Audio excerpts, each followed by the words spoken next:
So I finally got the doors built for my little greenhouse here, but I haven't got the plastic on yet, and the weather app on my phone said that it was 30 degrees last night. As you can see, the plants are kind of like starting to wilt and die back a little bit.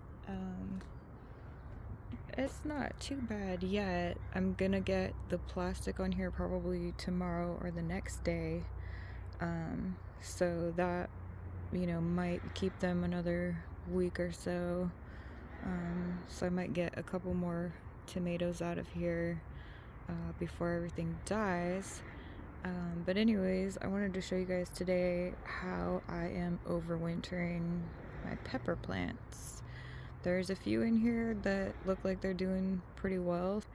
And because this is a cracky method setup, it's going to be really easy. So let me go in here and show you how I'm going to do it. Alright, so as you can see, I've got a pepper plant here.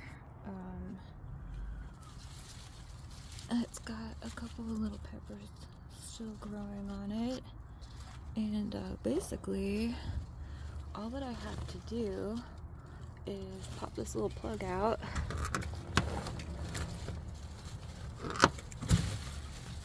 And pull it out.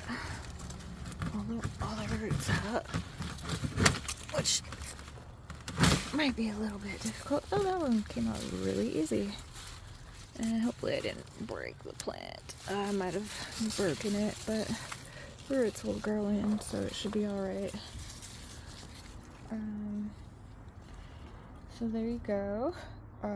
With other methods that you've probably seen, you have to like clean the roots and repot it and all of this stuff. But with this, you just pull out the roots and put them in a new container. That's my phone between my legs here, so kind of crawling down in there. Pop the plug in,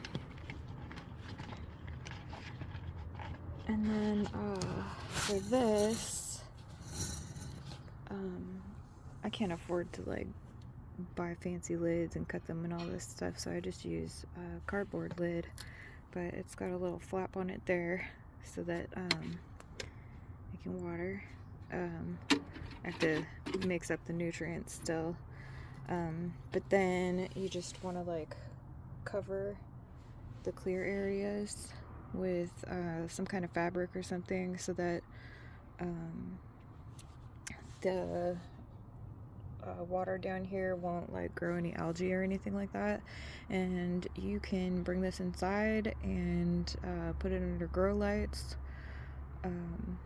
which is what I'm gonna do. I think that like if you didn't put it under grow lights, it probably wouldn't be as healthy throughout the winter. So that's what I'm going to do, but it might actually like survive just fine, and it will continue to produce fruit inside. So just go through and pick off any leaves that have pests or look unhealthy, but that's really all that it takes. So cracky method is pretty awesome in that regard. So I'm just gonna go through and see what peppers I have that survived. In fact, or that are looking good. Talking without thinking. This piece right here that broke off, I can actually grow roots off of this. So I'm gonna actually start a second container with a plug and put that in there, and yeah, see if I can save both of these, propagate this one. So yeah, that's it. That's how you overwinter with the cracky method.